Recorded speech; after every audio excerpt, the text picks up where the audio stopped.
Salutations, my good people. I am your host, Malcolm McDowell. Is that not? I'm not. I'm Michael Newman. And you are in for a treat today because welcome to Not Right Now! Be Malcolm McDowell. Be. Today we're doing a slightly different experiment because we're gonna move the voting portion and selection portion to the end of the episode. So for today, I thought it would be very interesting if we watched one Ghost of Mars by one Nick Grugan sent us into that P.O. box, and if you were asking, put it down! We're not It's fine, it's fine, it's fine, it's fine. Today, we're going to be watching Ghost of Mars, and then Zoe, subject 3, will be selecting a film from this. Yeah, you missed it on that one, didn't you? Zoe will be selecting a movie out of this box at the end of the program. Please send movies to this P.O. box with this phone number. Thank you, love you. Welcome to Deep Dive. Blam!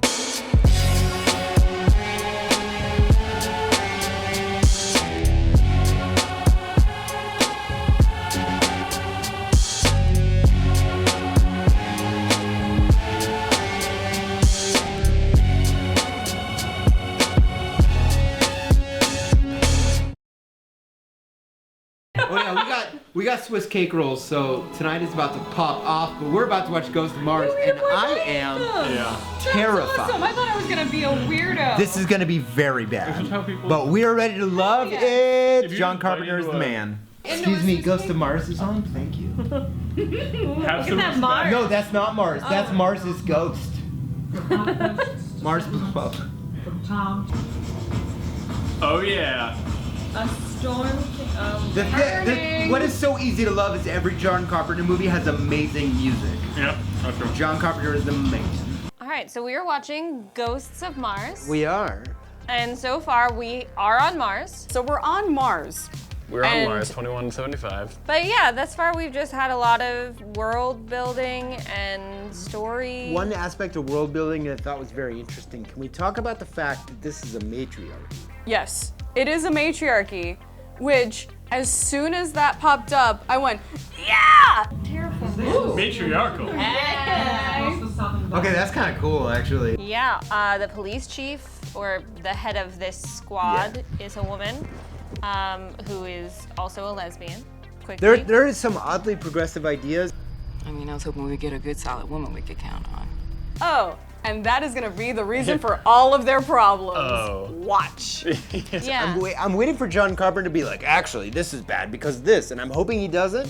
You are wearing an excellent sweater today, Thank you. and so are the people in Ghosts of Mars. Multiple excellent sweaters. There is a Banana Republic somewhere on this Mars. No movie has better sweaters than this movie that Universally I can name. looks good on all of them, which is hard to do with sweaters. All the costumes fantastic. Lots of varying leather garments and eyewear and They all have these cool, like, early 2000s leather, everything's Dusters black. all the time. This is making me long for the time where I had that like late 90s giant lapel like leather trench situation happening.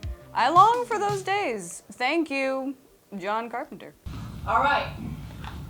I know you think you're some Okay, Pam Grier is in a duster now, so this movie You have the rules. best training, you have the best gear. One of the really weird things about this movie is it takes place in 2150 something, somewhere around there. 170. Whatever, it's It's the future. literally late next century, and they've colonized Mars, and they're 80% done terraforming. They're not done, they're 80% done. Yep. it is astounding how few sets I'm guessing they had, because they had clearly this one sort of outside town Mos Eisley area, and then the prison, but it's all just vaguely red concrete, sand, and rock. Nothing is ever contrasted against something else, so you never know which area they're in. It's so rusty. And all of the technology and all these trains they built is all old analog technology, and it's Yes. driving me nuts. Really? I think It's not a big deal, and it doesn't matter, but it is driving me nuts. So this movie, we're about half an hour, we're nearly exactly half an hour into this movie, and 10 of those minutes has been spent in airlocks. I actually kind of enjoy it because it harkens back to the time where sci-fi was what we have now, but like in the future. Like there hasn't been any like great technological leaps. It's just like, hey, look at this giant computer. In the future, we'll have multiple giant computers. I mean, it does sort of support itself, so I think I'm actually more on your team because everything is miniatures and matte paintings. Yeah. There's like a touch of CG in one part where somebody's doing drugs, which for Drug 2001, fine. Space drugs. Give me them drugs. Now, some drugs. That Only wasn't. some She didn't drugs. take all of it. She only took some of it. Yo, these Very are good drugs. effective. The fresh maker. Oh. Yeah. But I like all the miniatures, so it does. The aesthetics do go together. So Yeah. now that I said it out loud, I can see where you're coming from. He's rusty. It's real rusty. Rusty. The story is something has happened and we're trying to figure out what it is through flashbacks. Nested into. There are multiple flashbacks inside of flashbacks. And I think that's an interesting method of storytelling. I got used to the idea of the crossfade meaning a flashback, so that when I was confronted with two people walking, crossfade, continuing to walk, crossfade, I was wondering, how many timelines are we actually in? Yeah, that, Crossfade me into a crossfade. this is actually Ghost of Mars Infinite. Well, as soon as we got used to the crossfades, then we had sort of a slide wipe. That was so good! This was edited, I think, in the first version of Premiere. There is a lot to enjoy. There is. so There's far. a lot. I mean, Pam Grier alone. and her outfit. She doesn't have a great part, but she does a lot with it. She does. I think that's true with everybody so far. This is a John Carpenter slow burn, right? We've actually only really seen one person die. There have been a few bodies and some blood. Plenty of bodies. But only one person has actually died, and that was a guy who locked himself in a tank and... But we're trying to figure out what's happened, basically. And so we meet our police officers who have gone missing. That's the mystery we're trying to figure out. None of the major squad members have died yet, Yet. and I wanna place a bet and say that it is the pretty boy who I don't think we've heard the name of yet. Yeah, oh yeah. Tank Lube Esquire. He passed the bar. The one who doesn't get a defining character introduction on the train. Yeah, he doesn't even have like come on every 2 seconds character development that Jason Statham has. Except for Jason Statham. The thing we thought was gonna be the thing we liked is kind of Jason Statham? Yeah. What? Yeah. What? Yeah. Pam Grier! What is this cast? I am now in love with this movie. Yeah. I mean, this movie came out in 2001. I'm not excusing it, but he is very much the macho. If like- I just tell her to go to sleep with me, Yeah. they will. Yeah. Ugh. And if it just- doesn't work the first time, it'll work by the 8th The- time you do it. My main issue with Jason Statham thus far, the entire time he has Once been you said it, I couldn't walking around like this He's very shocked all the time. all the time. Like literally, never has his lips have never met each other. He does look cute. And he's like a young, Yeah, hip. he's a little cutie. He's cute until he speaks, and then he's the most not Yeah. cute ever. The commanding officer has run off chasing some sort of shadow, and a hot air balloon exploded. Oh, the And, humanity. Ice Cube Too soon? punched Natasha Henstridge. So, Yeah. yep. So one thing did happen right at the end of Act 1. We met Desolation Jones, played by Ice Cube, Ice Cube. who one of his first actions is threatening 2 women at knife point and then punches Natasha Henstridge in the face. After like sort Not of a- flirting with her. Yeah, well, everyone does in this movie apparently. Apparently. It's like a thing. I don't know. I like all the women characters and don't like any of the men characters. I just Correct. realized that that makes perfect sense. So, go matriarchy. Yeah. I'm looking forward to Act 2. Let's see where this goes. Yeah, I'm looking forward to something happening in Act 2. More edits incoming. Let's see what happens. Maybe you could get a star wipe. That'd be good. Oh my god, if there's a star wipe. Can the movie just be them two? That would be interesting. Like Natasha Henstridge and Clea Duvall road trip movie? In. Road trip movie on Mars? Super in. Road trip movie on Mars fighting zombies? Super super. So I'm going 92 minutes ago. Let me guess, it's got your shotgun, right? Oh, tank lube. Things too fast. Star Wars noise. Airlock number 57. Increase the Flash Gordon noise and put more sign stuff around. The music comes in at weird times, but I really like it. It's like tonally all over the Wait for the place. drop. I'm vibing. Vibing. What is? So are they like? Whoa! Oh, That was a teeth. So we are still watching Ghosts of Mars. We are getting past the exposition part. Are we though? Sort of. It got real slow and a little clunky Yeah. there in the middle. We're still deep in that. And then the last 5 minutes happen. Yes, yes. Wow, lots happened. It delivered. It got there. The slowness that I referred to previously is kaput. It has ceased to be. A lot of characters are no longer with us. Yes. So Tank Lube. Oh. R.I.P. Not the first to go, amazingly. Pam Grier was the first He put to up go. a fight. Yeah. Yeah, he actually- Pam Grier has died since last time Yeah. we talked as well. Oh, okay, that's just a thing. That's Oh no, not Pam Grier! Pam Grier was the first to die? Off screen! I know we're supposed to find joy in this movie, but I just want to say that I am slightly disappointed that all we got was Pam Grier's slightly annoyed, severed head. It was And a an good-looking off-screen, head, though. great looking. I was kind of disappointed. I was expecting her in her like turtleneck, monokini, Police leather chief. jacket self to at least go down in a blaze of glory. Yeah, we don't actually see her die. I don't think we even see her run off. We just see her like disappear. Well, we see her head. And then sort yeah, of her run head off, shows up just again. There was a lot of discovering who this roving band of ghost people was. 'Cause And we also find out where the ghosts came from. Ish. So yeah. we get a flashback in a flashback in a flashback. Yeah, they nested that one double. That was Very incredible. painful. The idea of organisms falling dormant and they're awake now. And we Yeah. see this sort of mining colony turn into like psycho Guar fans and like pierce their everything. Yeah. And apparently there was a really bad CGI storm that hit Mars, and that's what brought the ghosts. We have ghosts. How many ghosts are there? Like, my estimation is there is a finite number. That's what Of it seems to ghosts. be.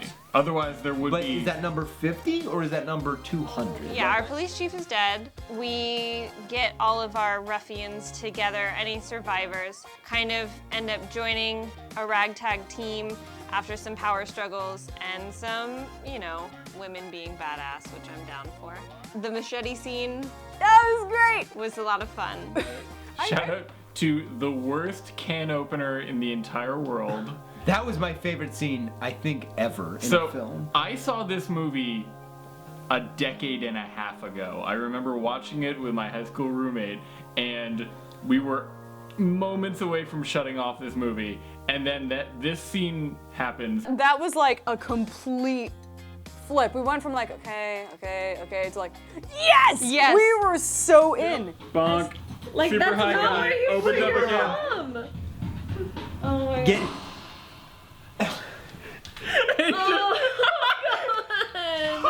This dude who is super high as balls tries to show off to a lady by opening a can with a machete, just like holding it up.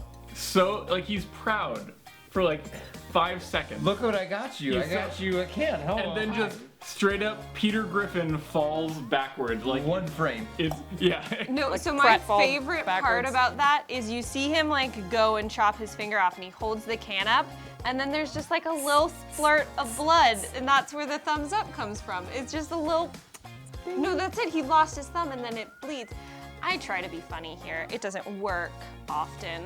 They lose a thumb and then they go out to try to catch the train, but the train isn't there. And so plan B, brought to you by Ice Cube, is just unload your weapons into the crowd. Ice Cube sets it off. He's just like, I'm gonna take 2 MP5s and I'm gonna go to town. Okay, Ice Cube, this is my favorite thing in the world. Ice Cube clearly does not want to be in this movie. He is like saying everything that the viewer is. He's like, I don't give a shit. Let's have a gunfight. Like, Y'all talk too much. he's literally doing all that. And you get this amazing fight scene that is choreographed and it looks choreographed, but it's still a lot of fun to watch. You get people throwing blades at each other and faces getting cut off and arms just disappearing at some points. Which was what the audience wanted, so I'm 100% in his corner. It did get at least Uno and Trace killed. Yes, and Tank Lube. So it's just a lot of fun. Yeah. I mean, it was a big action scene, and Lord knows we needed one by this point, because we're about an hour into this film. It's like editing is not generally a joke in this movie. Oh God, so bad it's good, for sure. But there is a competent, cool, well-designed movie under there, and the editing is just... I mean, it's like your kid did it. Because Thad looked at me very early on, and Thad said, hey, was this the only movie this guy ever edited? And one, yes. Yep. Two, obviously never again.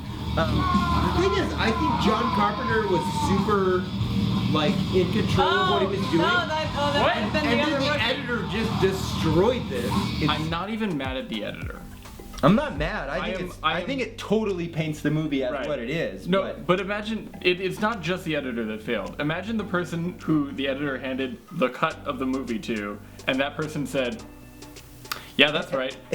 There's definitely a story behind that. All of his credits are assistant editor. He has an assistant editor credit on literally everything.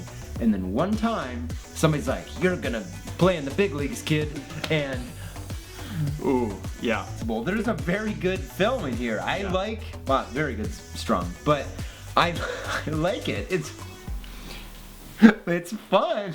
This I just killed that. That just doubled over. I can't even deal. it demonstrates that you can Literally on do the- Look at this. Look at this. Look at this. He fucking fell over. Look at this. It shows that all it takes is one person not having their shit together to take an otherwise like kind of fine movie and just absolutely butcher it. So me and Thad noticed pretty early on that the editing it wasn't sensical. It wasn't following rules. It seemed like I'm gonna do whatever I think looks good. So the aforementioned crossfading problem in the first act, and then the second act, it's doing this diagonal wipe thing that I'm sure we're doing in this episode as well. We got some new wipes. We got did. some new wipes. We did. We got like a whoop, and we also got a. Yeah. Editing is fun in this film. I think the editing makes this movie what it is, so I wouldn't trade that away. I wouldn't make this movie more competent. Like its failures are endearing. I'm enjoying it. I'm having a great time. It's not League of Extraordinary Gentle Humans fun, but it is shaping up to be a lot of fun. It is a lot of fun because we got this and we got this. I feel like we're very, very close. Make a star with your hands. I dare you. No, that's a triangle. We need one more hand. Sam's got it. Star wipe. Hey! Star wipe. We are desperately praying at Star Wipes We got because we will have achieved nerdvana. We have another half an hour of this movie. I believe in the Star Wipe. Martian ghosts. Yeah. Ghosts are very precise. So she's revealing that she is actually responsible for all of She found Willy Wonka's vault. Made by ghosts. Aziz, light! Damn it! I was gonna do Geraldo's that. about to walk out and be like, you'll never believe what I found in here. Put on your coat and get your hat. Leave your worries on the doorstep, because this movie was super fun. We had a blast.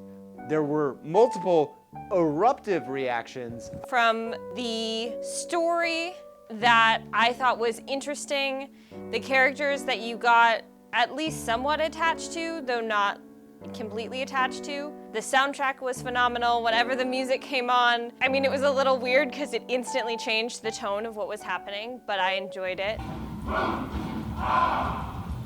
They're oddly like teamwork oriented for like chaotic. There's definitely a hierarchy here. It's a hive. So, Ghosts of Mars ties off all of its ends very quickly It kills the entire squad in like 2 minutes.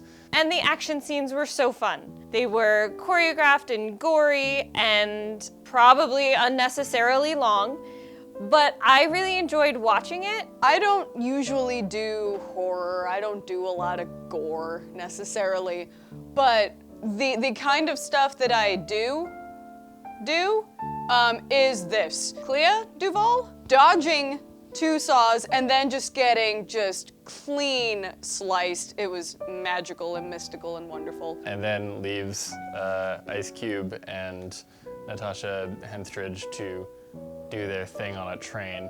I am actually super happy that I got to see this. 1, just in general. 2, with a lot of good friends. This is definitely not a solo mission to Mars. I was reading into this, and this movie is entirely made up of people who weren't supposed to be here. This movie was originally supposed to be a 3rd escape movie with Snake Plissken, Escape from Mars. After Escape from LA bombed, no one wanted to do that. So they adapted it. It's not the best movie I've ever seen, and I'm super okay with that because I had fun watching it. I fully love and enjoy this, and I love hanging out with my friends and watching things that try too hard and miss the mark in a way that is so bad that it's good. It is so easy to say that this movie is so bad that it's good. And Natasha Henstridge wasn't supposed to be in the movie. It was supposed to be Courtney Love. But then her boyfriend's ex-wife ran over her foot with a car, so she had to back out of the movie. Holy shit! Long story short, no one was supposed to be here. And it shows. I really enjoyed watching it with these people. My favorite moment is when we all started screaming because of the one romantic thing that happened in this film that should not have happened. Oh God. Do not romantic subplot this movie. I beg you. On my in, back door out, leading to the rear entrance. No! What are you doing? A good sturdy door. So what's your point? Rather cozy. Don't you think? No. I'm gonna throw this fucking pastry. Literally, I was livid seeing this happen, and we all were because we screamed. No! Oh, come on! I hate this! Jason Statham using his mouth in a way that he should not have, which was most of the film, now that I think about it. Originally, Jason Statham was going to be playing Ice Cube's character, but when they signed Ice Cube, they just put him in the starring role and shunted Jason Statham into that role, which kind of makes a lot of sense when you think about it, because Jason Statham clearly was just being the biggest douche the entire time, just to spite everyone making this movie. Oddly, I would say the pacing as a bad film is sort of uneven.